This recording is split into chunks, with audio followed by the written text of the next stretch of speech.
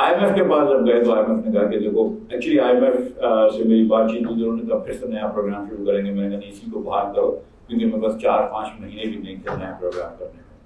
تو وہ بحال کرنے کے لیے جو 2-3 جو بڑی باتیں تھی وہ یہ تھی کہ ایک تو پیٹرول پہ آپ کو سبسڈی ختم کرنی ہے.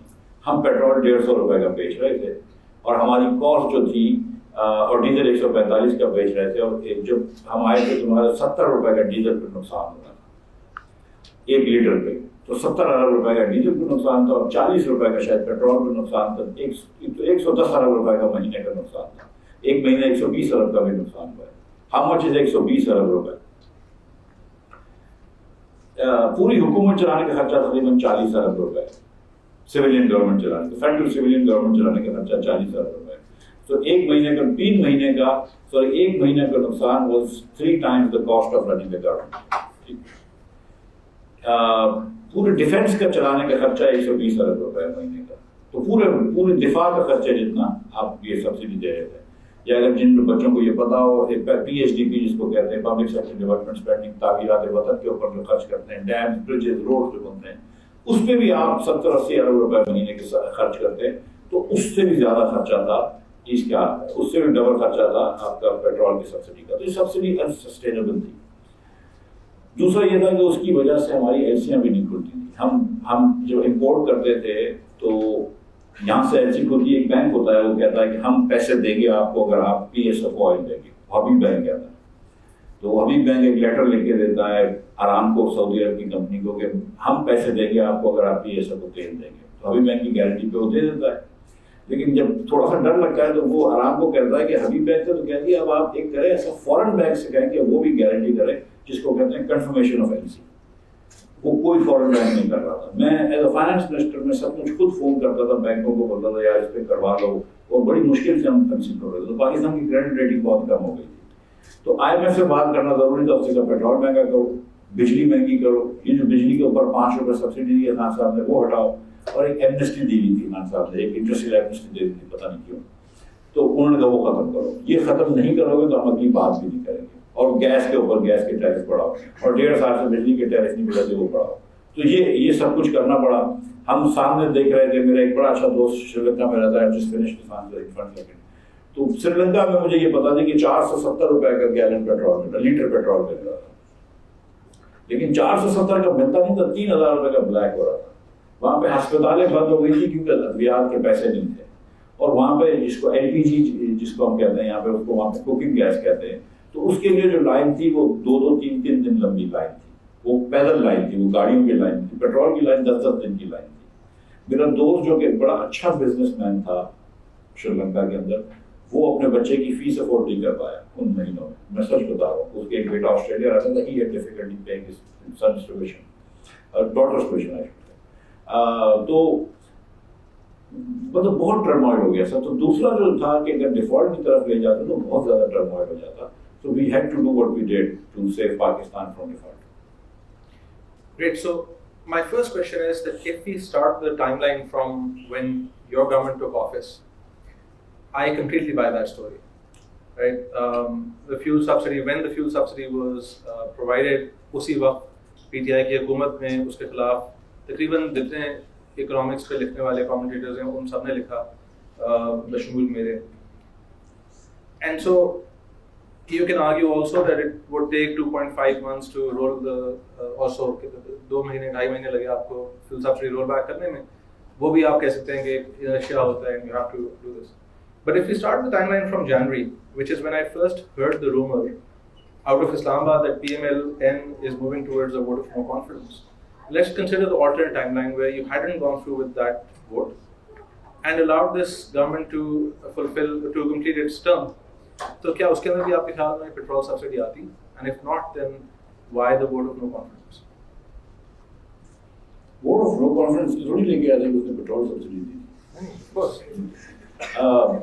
ووٹ آف نو کانفیڈنس کا جو میں آپ سے گزارش کر رہا تھا کہ ووٹ آف نو کانفیڈنس تو ایک پروسیس تھا جو دنیا بھر میں ہوتا ہے. لیکن پاکستان میں آپ کو بھی پتا ہے کہ اکتوبر کے اندر ایونٹس بھی بہت سارے ہوئے تھے جس کی وجہ سے پریسیپیٹیٹ ہوا تھا ایونٹ. اور جو اپوزیشن کو جو ڈر تھا وہ یہ تھا کہ خلقر خان صاحب کو